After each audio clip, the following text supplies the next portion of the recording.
राज्यसभा खासदार माया इवनाते यांनी शुक्रवारी रामटेक विधानसभा क्षेत्रातील विविध भागांचा दौरा करत इंदर कॉलनी क्रमांक 6 येथील निवासी वसाहतीची पाहणी केली।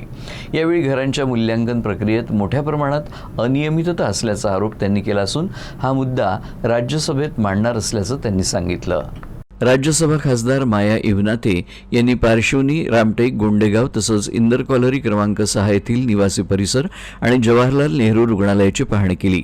या दौऱ्यादरम्यान जवाहरलाल नेहरू रुग्णालयातील अनेक त्रुटी त्यांच्या निदर्शनाला आल्या। त्यानंतर इंदर कॉलनी क्रमांक 6 येथील निवासी वसाहतीत जाऊन त्यांनी प्रत्यक्ष घरांची पाहणी केली।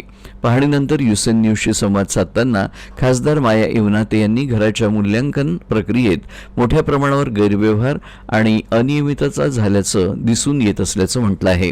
हा मुद्दा राज्यसभेत उपस्थित करण्यात येणार असून गरज भासल्यास पंतप्रधान नरेंद्र मोदी यांनाही या संदर्भात पत्र पाठवणार असल्याचं त्यांनी स्पष्ट केलं आहे। या दौऱ्याच्या वेळी जिल्हा नियोजन समिती सदस्य आणि विविध अधिकारी उपस्थित होते। मूल्यांकन की जो धांधली हुई है, जो मकानें अभी यहाँ गिरी है, यहाँ पे लोगों को मुआवजा देना था, उसमें बहुत ज़्यादा धांधली दिखाई गई है। अभी तो मुझे यहाँ पे इन लोगों ने मकान जो दिखाए हैं सेम मकान है। एक मुझे लगता कि वो 300, 400, 250 स्क्वायर फीट के जो मकान है, ऐसे सेम मकान एक समान लगा हुआ है, मगर उसी में किसी को 3 लाख का मुआवजा दिया गया है, किसी को 15 लाख का मुआवजा दिया गया है। अभी 250 स्क्वायर फीट की मकान सबके है, तो उसमें मुआवजा में इतना कैसा बढ़ोतरी करके दिए है कि किसी को 3 दे रहे, किसी को तुम 10-15 दे रहे हो। तो क्या वहाँ सोने के ईंटें लगे हैं, यहाँ मिट्टी के ईंटें लगे हैं?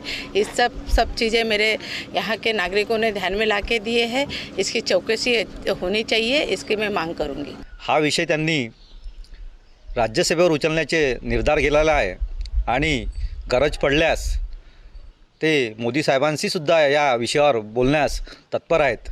आम्ही त्यांना धन्यवाद देतो की त्यांनी खदान टेकाडी गावातील दौरा करून इथे पीडित असलेल्या जनतेच्या समस्या ऐकून घेतल्या आणि त्यावर हा मुद्दा राज्यसभेमध्ये सुद्धा उचलण्याचा निर्धार केला। त्याबद्दल त्यांचे धन्यवाद।